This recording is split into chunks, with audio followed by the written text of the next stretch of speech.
नमस्कार, मैं हूं राजेश कुमार। वक्त बिहार प्राइम का है। समस्तीपुर के हसनपुर विधानसभा क्षेत्र से आरजेडी के उम्मीदवार तेज प्रताप यादव ने नामांकन पर्चा दाखिल किया। इस दौरान तेजस्वी यादव भी शामिल हुए और नामांकन पर्चा भरने के लिए रोसड़ा के लिए वो रवाना हो गए। इस अवसर पर हजारों की संख्या में आरजेडी कार्यकर्ता मौजूद रहे।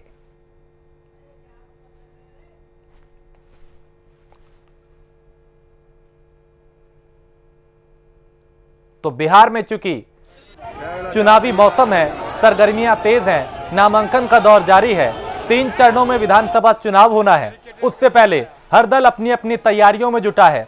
10 नवंबर को नतीजे आने हैं, तस्वीर तब साफ हो जाएगी जनता किसके साथ और किसके खिलाफ गई। लेकिन उससे पहले हर दल अपने अपने जीत के दावे कर रहा है, अपनी अपनी जीत की तैयारियां कर रहा है।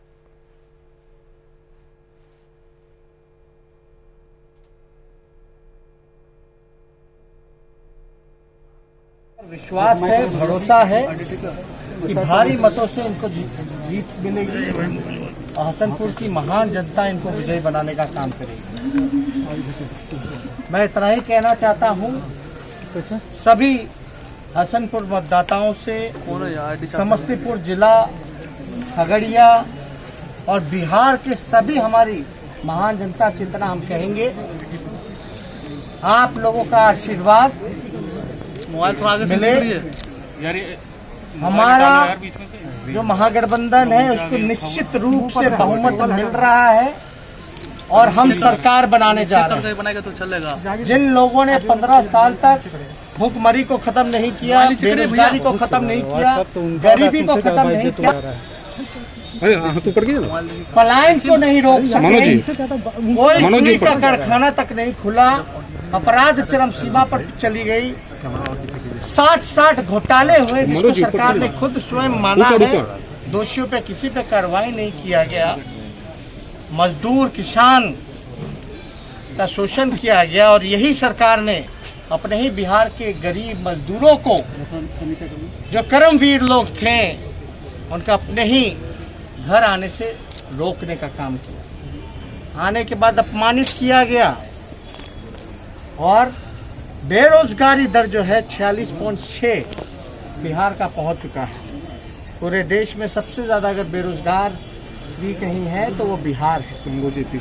नौजवान से लेकर के सभी लोगों पे सरकार ने, जिन लोगों ने अपने अधिकार के लिए लड़ाई लड़ी, मांग की, गुजारिश की, उस पर लाठी डंडे इन लोगों ने बरसाने का काम किया।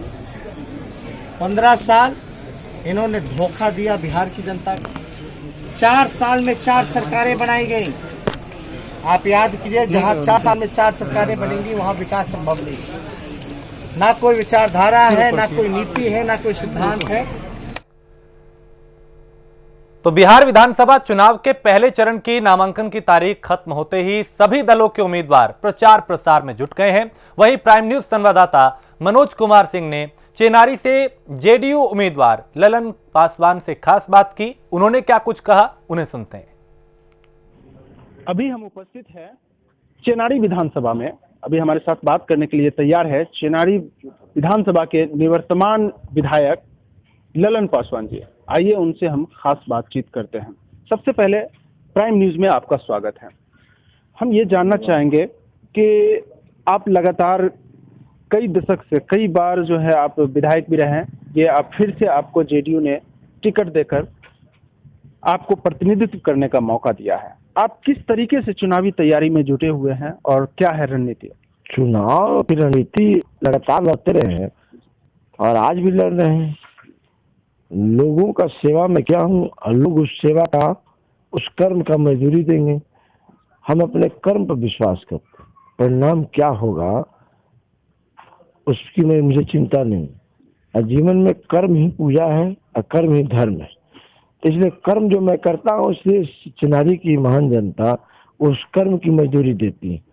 1-2 चुनाव में बड़ी कम अंतराल से 800, 1000, 1500 वोट से, तो उसका प्रस्ताव चेनारी की जनता ने की कि मुझसे भूल हुआ। और इस देश में जानते हैं कि समीकरणों पर और पार्टियों के आधार पर चुनाव होते हैं। सारे बात के बावजूद भी अब लोग विकास की एहसास करते हैं। फिर भी अभी जात मजबूत है। विकास है, लेकिन जात और नेता मजबूती की स्थिति में दिखता है। यहाँ पर मैं एक चीज के लिए रोकूंगा कि जैसा कि अभी देख रहे हैं कि चिराग पासवान एनडीए में वो साथ है, लेकिन बिहार में अभी जो है वो अलग लड़ रहे हैं और उनका जो रणनीति है कि हर जगह जहां भी जेडीयू से कैंडिडेट है वहां पर अपना वो कैंडिडेट खड़ा है। इसमें इससे क्या लगता है कि ललन पासवान को कहीं ना कहीं नुकसान हो सकता है क्या? देखिए, वो नुकसान है हमको, खासकर वो कई बार लड़े हैं हमसे, उसके बाद दोनों बार मैं 25-25 हजार से जीता था। अरे मैंने लड़े थे तब उनके मैंने स्वर्गीय हम लोग के नेता रहे रामविलास पासवान जी, हमारे अभिभावक रहे हैं, उम्मीदवार खड़ा करे थे तभी हम 25 हजार से जीते थे। बात उसकी नहीं है, बात विचारों की है, पार्टी लाइन की बात है। बीजेपी नरेंद्र मोदी के नाम का इस्तेमाल करिए और नीतीश कुमार को हराइए। नीतीश कुमार के खिलाफ उम्मीदवार भारतीय जनता पार्टी के राष्ट्रीय नेतृत्व हम लोग को तो मैंने लोगों को 2 मिनट में पार्टी को मैंने गठबंधन से बाहर करना चाहिए। जो निवर्तमान विधायक हैं ललन पासवान जी, उन्होंने साफ तौर पर कह दिया है कि जो विकास के क्षेत्र में हो, जहां भी सड़कें हैं वो पूर्ण रूप से लोग तैयारी के साथ जो है तैयार कर दिए हैं और जो भी कुछ बाकी है वो इस बार पूरा हो जाएगा। शिक्षा के क्षेत्र में बहुत ही ज़्यादा महत्व देने की बात है और रोजगार की समस्याएं जो भी कमी है उन्होंने साफ तौर पे कह दिया है कि कुछ ऐसी चीज हैं जो अब चालू हो जाएंगे तो जो बेरोजगार युवाएं हैं उनको रोजगार भी मिलेगा। बने रहे प्राइम न्यूज के साथ, सहयोगी मनोज के साथ इमरान खान, पटना। और कैमूर में जिलाधिकारी ने प्रेस कॉन्फ्रेंस करके बताया कि प्रत्याशियों का नाम निकालने के लिए आज अंतिम तारीख थी। रामगढ़ विधानसभा क्षेत्र में कुल 12 उम्मीदवार हैं और मोहिनिया विधानसभा क्षेत्र में 13, भभुआ विधानसभा क्षेत्र में 14 और चैनपुर में 19 उम्मीदवार मैदान में हैं। सुरक्षा व्यवस्था के मद्देनजर 500 पीसीसीपी का गठन किया है, 151 सेक्टर का गठन हुआ है और सेक्टर में मजिस्ट्रेट और पुलिस पदाधिकारी मौजूद रहेंगे ताकि कानून व्यवस्था बेहतर रहे।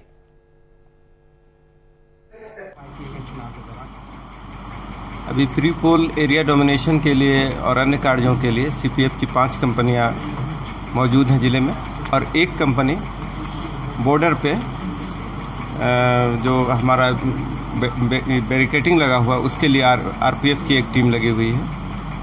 बाकी 5 बीएसएफ की कंपनियां तक जिले में पहुंच जाएंगी कल या परसों तक और भी कई कंपनियां आएंगी। तत्काल जो प्री पोल एरिया डोमिनेशन या अन्य कार्यों के लिए ये 10-11 कंपनियां जिले में आ रही हैं जो पर्याप्त है और काफ़ी अच्छे से कार्रवाई भी हो रही है। कई गिरफ्तारियां भी अच्छी हुई हैं और हर जगह फ्लैग मार्च इत्यादि भी किया जा रहा है। मतदान बिल्कुल ही निष्पक्ष और भयमुक्त होंगे, इसकी हम लोग प्रशासन की ओर से मतलब ये करते हैं कि हम लोग हर संभव प्रयास करेंगे। माननीय चुनाव आयोग के निर्देशानुसार ये एक मैंडेटरी प्रेस कॉन्फ्रेंस है, उसके तहत हमने आप सभी लोगों को आमंत्रित किया है। आज last date of withdrawal of nomination था और उसके बाद कुल कितने कैंडिडेट प्रत्येक विधानसभा में हुए वो फाइनलाइज हो गया है। आपको अवगत कराना चाह रहे हैं कि 203 रामगढ़ में 12 कैंडिडेट, 204 मोहनिया में 13, 205 भभुआ में 14 और 206 चैनपुर में कुल 19 कैंडिडेट फाइनल हो गए और इस प्रकार से 206 चैनपुर में हमें एक्स्ट्रा व्यू की ज़रूरत पड़ेगी और जो कि मेरे पास अवेलेबल है और हम लोग सही तैयारी कर रहे हैं। वर्तमान में सुरक्षा के हम लोगों ने 500 पीसीसीपी का गठन किया, 151 सेक्टर का गठन किया। सेक्टर में हमारे सेक्टर मजिस्ट्रेट एवं पुलिस पदाधिकारी दोनों होते हैं जो चुनाव का नोटिफिकेशन होने से 1 माह पहले से ही विभिन्न जगहों पर 1.5 माह पहले से ही विभिन्न जगहों पर भ्रमण कर रहे हैं और भ्रमण करके कोई वल्नरेबल हमारा व्यक्ति है या कोई ऐसा व्यक्ति जो जिसका इतिहास शुरू में ठीक नहीं रहा है उनके बारे में सूचना देते हैं तो उन पे हम लोग विधि सम्मत कार्रवाई हम लोग करते हैं। नरकटियागंज एसडीएम ने बिहार विधानसभा चुनाव को लेकर बालिका उच्च विद्यालय में डमी मतदान केंद्र का उद्घाटन कर निर्वाचन कर्मियों को प्रशिक्षित किया और कोविड-19 प्रोटोकॉल का 100% अनुपालन करने के निर्देश दिए। बता दें कि बिहार विधानसभा चुनाव और वाल्मीकि नगर लोकसभा उपनिर्वाचन को सफलतापूर्वक संपन्न कराने के उद्देश्य से प्रशिक्षण द्वारा निर्वाचन कर्मियों को अच्छे तरीके से ट्रेनिंग दी जा रही है ताकि किसी भी तरह की कोई भी लापरवाही ना हो सके।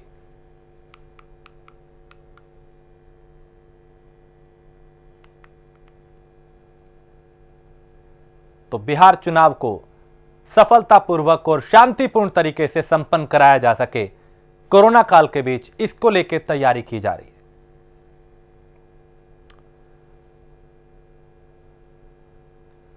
तो चुनाव में जहां सभी पार्टियां अपने अपने उम्मीदवार मैदान में उतार चुकी हैं, वहीं दूसरी तरफ निर्दलीय उम्मीदवार भी अपना हाथ आजमा रहे हैं।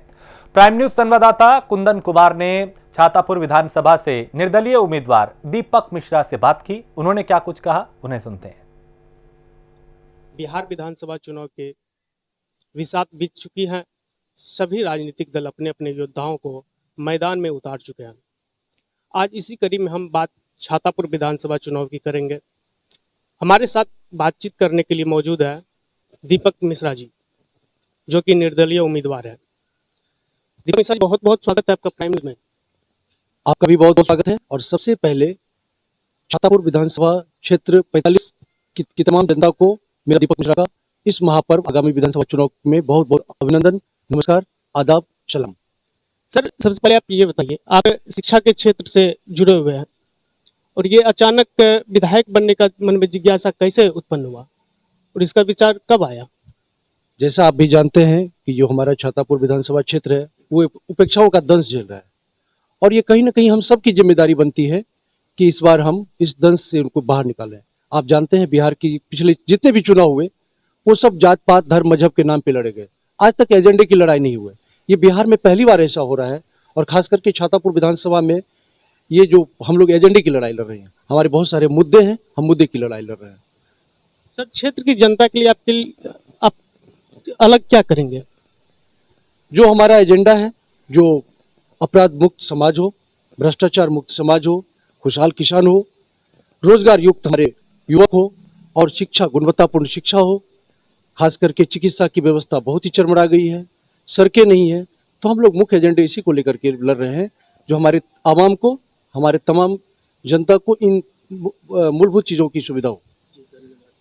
अभी आप सुन रहे थे दीपक मिश्रा जी को, जो एक निर्दलीय प्रत्याशी है और छातापुर विधानसभा से चुनाव लड़ रहे हैं। आपने सुना कि वो जनता के लिए क्या कुछ करेंगे और क्या कुछ कहा। मैं कुंदन कुमार, प्राइम न्यूज, सुपौल। और पटना में जन अधिकार पार्टी के राष्ट्रीय अध्यक्ष पप्पू यादव ने कहा कि उनकी सरकार बनी तो सच्चर कमेटी की सिफारिश 3 महीने के अंदर लागू करेंगे और तमाम सुविधाएं दी जाएंगी। उन्होंने कहा कि मुसलमानों के भीतर लगातार बराबरी हिस्सेदारी का सवाल उठ रहा है। मैं मानता हूं कि सर्विस सेक्टर में मुसलमानों की हिस्सेदारी बढ़ाने की जरूरत है, उनके आर्थिक भागीदारी को बढ़ाने की जरूरत है।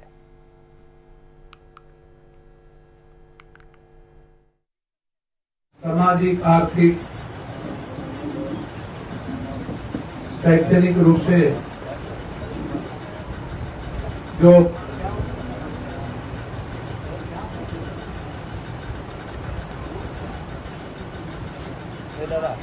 मजबूर लोग हैं, जिन्हें हिस्सेदारी नहीं मिल पाती,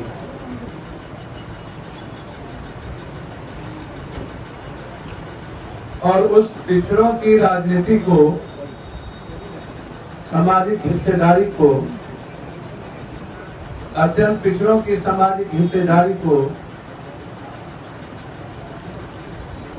समाप्त करने की कोशिश इस देश के केंद्रीय सरकार के नेतृत्व में हो रही है। छपरा के बरेजा गांव में पिछले 1 सप्ताह से करीब 60 घरों में बिजली नहीं आने से लोग अंधेरे में रहने को मजबूर हैं। लोगों ने बताया कि 1 महीने से बिजली के खंभे पर लगे तार से स्पार्किंग हो रही है, जिसकी शिकायत बिजली विभाग से की गई, लेकिन अब तक उस तरफ कोई ध्यान नहीं दिया गया और लोग यहां अंधेरे में रहने को मजबूर हैं। लगभग यहाँ से है। अच्छा, लेकिन अभी कल जो माहौल आपको पता है कि लोग तार करके तार ऐसे ही गिरा कर छोड़ कर चले गए। हम लोग बोले कि इस तार को चेंज किए तो बोल रहे हैं कि नहीं, तार चेंज नहीं होगा, भले घटना हो जाए, कोई हम रिस्क नहीं लेंगे। उसके बाद हम लोग 1 माह से फ़ोन कर रहे हैं, जेई के पास फ़ोन कर रहे हैं तो जेई साहब बोल रहे हैं कि फ़ोन उठाइए नहीं रहा फ़ोन, और जो वहाँ के वर्कर हैं वो लोग फ़ोन उठाते हैं तो बोलते हैं कि जो भी उखाड़ना है उखाड़ लीजिए, हम तार नहीं जोड़ेंगे, हम नहीं आएंगे, और आएंगे तो फीस लेंगे। अब बताइए सर कि हम लोग क्या करें। हम लोग को 1 माह में एक दीपक, एक दिया जलने का भी सुविधा नहीं है। वोल्टेज साफ 0 है। तार लमसम 5 पोल का नगण्य है, ख़त्म है 5 पोल का, और लमसम 60 घर इससे ग्रसित है। तो आप बताइए सर कि हम लोग क्या करें। और आप बताइए सर कि हम लोग तेल के ऐसी सुविधा है, पहले तेल भी मिलता था कोटा में, वो भी बंद हो गया, हमारे पास तेल भी नहीं है। तो अब हम लोग कैसे जलाएं? हम लोग अंधेरा में रहे सर। ऐसे स्थिति में हमारे नीतीश के राज में हो या जिसका राज हो, अभी चारों तरफ प्रकाश है। हम लोग इस गाँव में, और ये ग्रामीण ऐसा गाँव है जिसका नाम रह जाए वह एक आदर्श गाँव इतिहास में या पन्ने में दर्ज हो गया है इस जिले में, और फिर भी देखिए ये आदर्श गाँव पर रह जाए स्थिति। अब बताइए हम लोग क्या करें सर। ग्रामीण विकास मंत्री श्रवण कुमार ने जेडीयू से नालंदा विधानसभा क्षेत्र से नामांकन का पर्चा दाखिल किया। नामांकन के बाद उनके समर्थकों ने उनका फूल मालाओं से स्वागत किया और इस दौरान उन्होंने कहा कि बिहार में इस बार एनडीए 200 से ज्यादा सीटों पर जीत हासिल करेगी और बिहार के मुख्यमंत्री नीतीश कुमार होंगे।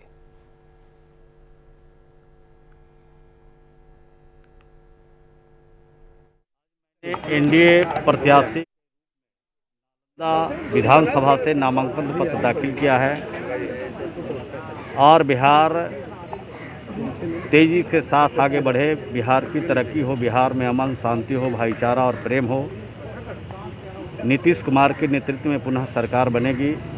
एनडीए इस बार 200 सीट से जीतेगा और बिहार में जो बचा काम है उसको पूरा करेगा। खगड़िया के अलोली प्रत्याशियों में आक्रोश है। ग्रामीणों का कहना है कि नहीं तो वोट नहीं।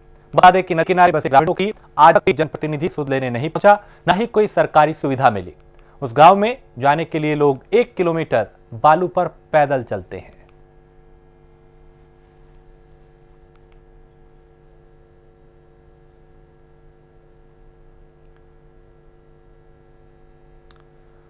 और बिहार शरीफ के रांची रोड में ट्रैफिक डीएसपी अरुण कुमार सिंह दुकानदारों द्वारा किए गए सड़क पर अतिक्रमण को उन्होंने हटाया और इस मौके पर उन्होंने दुकानदारों को हिदायत देते हुए कहा कि अगर सड़क किनारे उनकी दुकानों के सामने बाइक खड़ी होती है तो ऐसे में उनके खिलाफ कार्रवाई की जाएगी। उन्होंने कहा कि न केवल बाइक वालों के ऊपर जुर्माना ठोका जाएगा बल्कि दुकानदारों पर भी कार्रवाई होगी।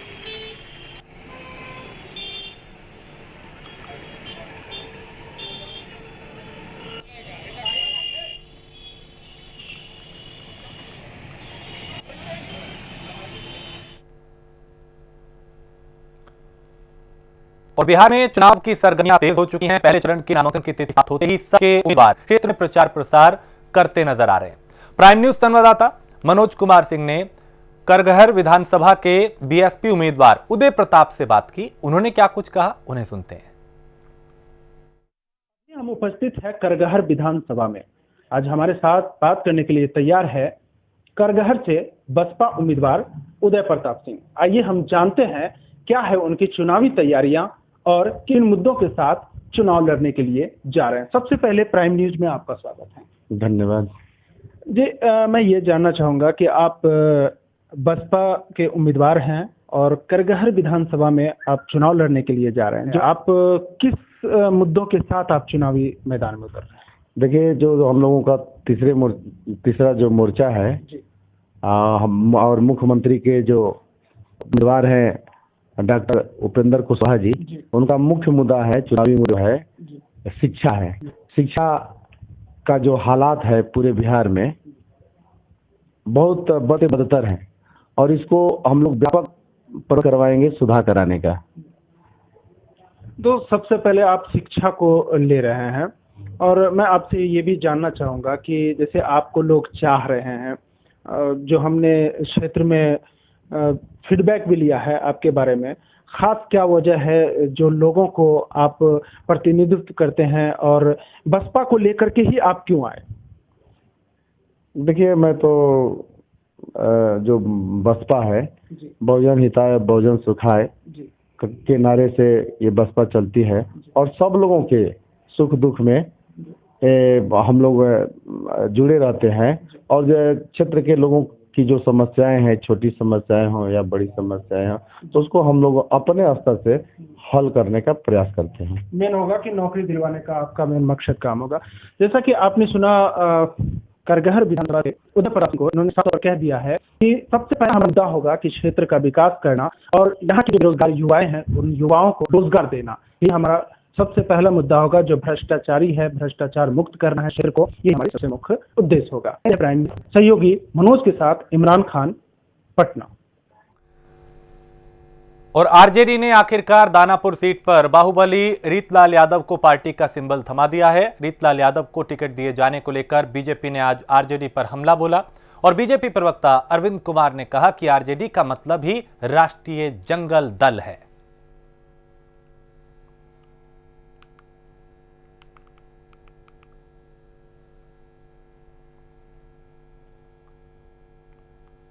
बेतिया विधानसभा सीट से बीजेपी उम्मीदवार और पार्टी की राष्ट्रीय उपाध्यक्ष रेणु देवी ने अपना नामांकन दाखिल किया और सदर एसडीएम विद्यानाथ पासवान के यहां पर्चा दाखिल किया। इस दौरान कोरोना प्रोटोकॉल का पालन करते हुए बीजेपी उम्मीदवार को अंदर प्रवेश दिया गया। मैं आज भारतीय जनता पार्टी की घोषित उम्मीदवार के रूप में नामांकन दाखिल की हूं।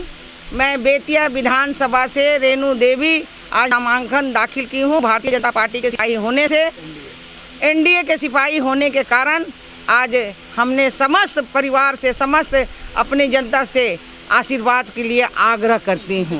प्रणाम। यहाँ कोई पदाधिकारी, हमारा पदाधिकारी कोई होता नहीं है और कोई इंडिपेंडेंट लड़ने की बात नहीं है।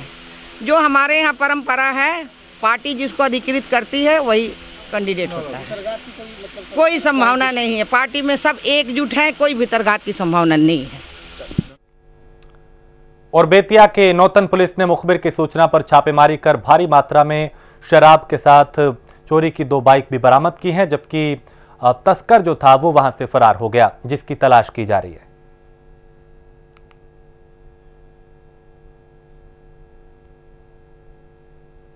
खगड़िया पुलिस को बड़ी कामयाबी हासिल की, जहां बढ़हरा गांव में पुलिस ने एक वाहन से भारी मात्रा में शराब बरामद की और इस शराब की कीमत लाखों रुपए बताई जा रही है।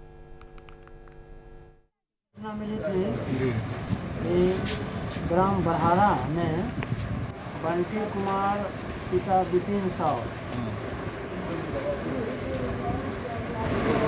के द्वारा वो अपने मारुति 800 कार में छुपा के दारू रखे हुए हैं। कितना माल पड़ा? घर के आगे में ही उसका कार भी था लगा हुआ, बगल में। गाड़ी भी जब्त किया गया? गाड़ी जब्त हुई है। वो खुद भागने में सफल रहा। मारुति 800 कार है उजला रंग का, जिसका नंबर है BR 10A 6889, जिसमें से कुल उस कार के अंदर कुल 210 बोतल 750 ml का विदेशी शराब, जिसकी कुल मात्रा लगभग 157 लीटर बरामद है। कहीं सप्लाई करने वाले का इतनी बड़ी संख्या में रखे हुए हैं तो कहीं बेचता ही।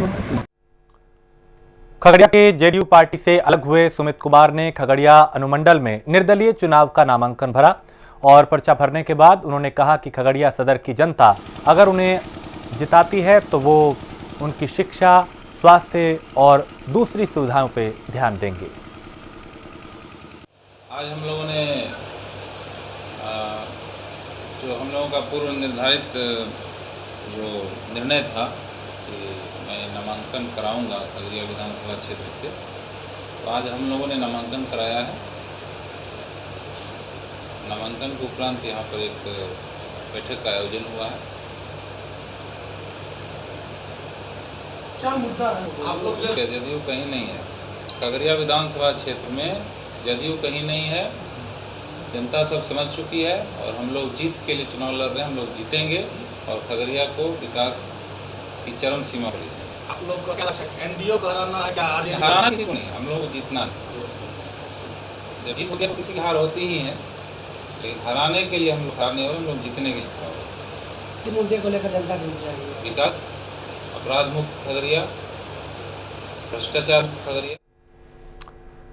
और इसी के साथ इस बुलेटिन में इतना ही। देश प्रदेश की बाकी खबरों के लिए आप देखते रहिए प्राइम न्यूज।